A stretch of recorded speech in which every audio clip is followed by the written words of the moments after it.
I'm the co-director of Universal News Frontier, and welcome to this explainer. Today we're decoding a crisis that's literally unfolding in real time right now in the South Atlantic on the MV Hondius. We're going to break down exactly what happened, and more importantly, what it means for the future of global biosecurity. Okay, let's dive into this. 25 grand. That's the upper end of what you might drop for a luxury ticket on the MV Hondius for a 33 to 43 night Atlantic Odyssey. You know, people pay a serious premium for the perception of total safety while they're out exploring these remote, pristine ecosystems down in South Georgia and the sub-Antarctic. But that whole illusion was completely shattered when this high-end expedition suddenly collided with a totally invisible, deadly threat. And that threat comes with a truly terrifying statistic, a 42.8% case fatality rate. Just let that sink in for a second. Out of 7 identified cases so far, 3 people have tragically died. When luxury travel intersects with a lethal pathogen of this magnitude, the global health community instantly goes on high alert. Look, this isn't your typical cruise ship norovirus or a bad case of the seasonal flu. This is something far, far more severe. To understand how things went wrong, we have to look at how incredibly fast this whole situation unfolded.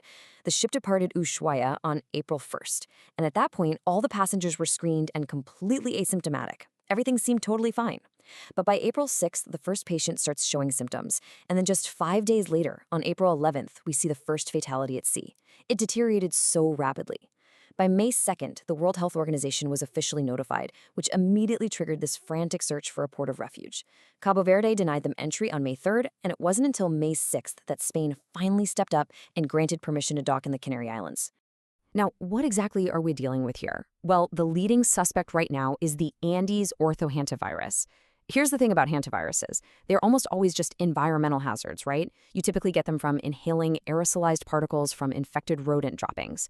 But the Andes strain is the terrifying exception to that rule. It's endemic to Argentina and Chile, and it's totally unique because it actually has a documented ability to spread person to person among close contacts, like family members sharing a space or cabin mates on a ship. Now, what's really interesting about the underlying virology is its genetic structure, specifically the large and medium RNA segments of the virus. Because it's an enveloped, single-stranded RNA virus, it is remarkably stable in the environment as long as it's protected from direct UV light and drying out. That molecular stability makes the enclosed, climate-controlled environment of a ship highly vulnerable if contamination happens. It perfectly explains how an outbreak like this could sustain itself on board. And that brings us to the grim clinical reality. The disease caused by this virus, hantavirus pulmonary syndrome, induces a massive fluid shift right in the lungs.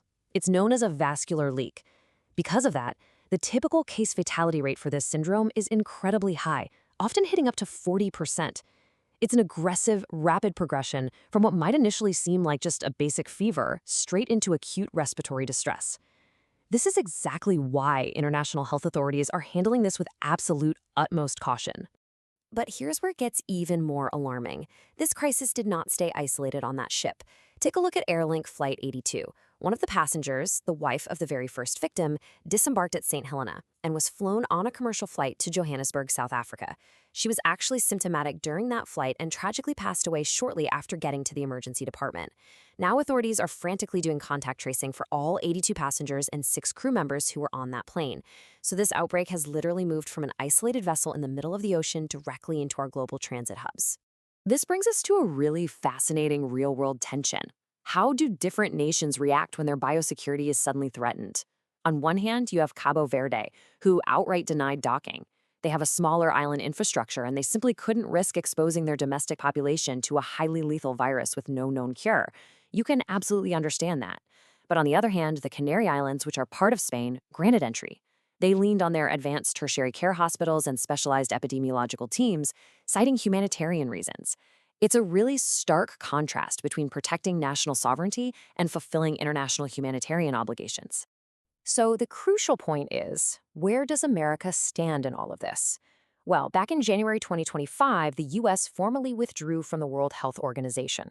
Because of that move, the U.S. lost direct access to the real-time international health regulations focal point alerts.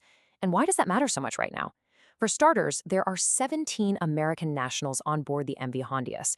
But even more importantly, the 2026 FIFA World Cup is set to begin across 11 U.S. cities in just a matter of weeks. That massive blind spot leaves the nation incredibly vulnerable to imported cases right before one of the largest global gatherings on the planet.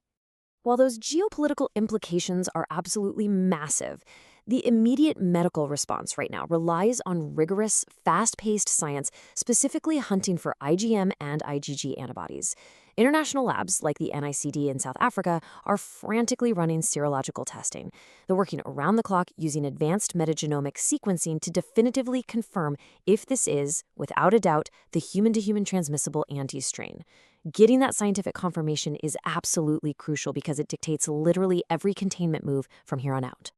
If history is any guide, I'd expect to see this event permanently alter the high-end expedition tourism industry through a few really strict phases. Step 1, mandatory rodent control audits for literally any vessel heading to these remote ecotourism areas.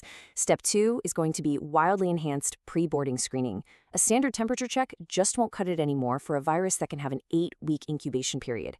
And step 3, massive adjustments to maritime insurance premiums, especially when you factor in the astronomical costs of air evacuating critical care patients from remote spots like Ascension Island. Right now, out on the water, the situation is incredibly tense. They have officially activated Shield Level 3. That means strict cabin isolation where the crew is delivering meals in full PPE.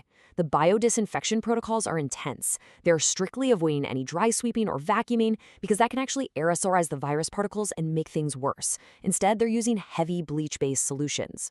At the exact same time, targeted air evacuations using specialized isolated aircraft are moving the symptomatic crew members directly to biocontainment care facilities over in the Netherlands. And this brilliantly illustrates our broader reality. The MV Hondius outbreak proves that rare, highly lethal pathogens can emerge absolutely anywhere, even on a sterilized, ultra-luxury polar-class vessel. We always tend to think of these subantarctic environments as totally pristine, untouched wilderness. But thanks to the history of invasive rodents on islands like South Georgia, the risk is quite literally always there. In our deeply interconnected world, there's just no such thing as a truly isolated event anymore. Which leaves us with a critical question moving forward. Given the current U.S. blind spot from exiting the WHO, how exactly should America prepare for imported biosecurity threats right ahead of the 2026 World Cup? I really want to hear your specific predictions and thoughts on this. Drop them down in the comments below. We're going to be reading them and keeping a very close eye on this situation as the MV Hondius finally makes its transit to Spain. Thanks for joining me for this explainer, and stay informed.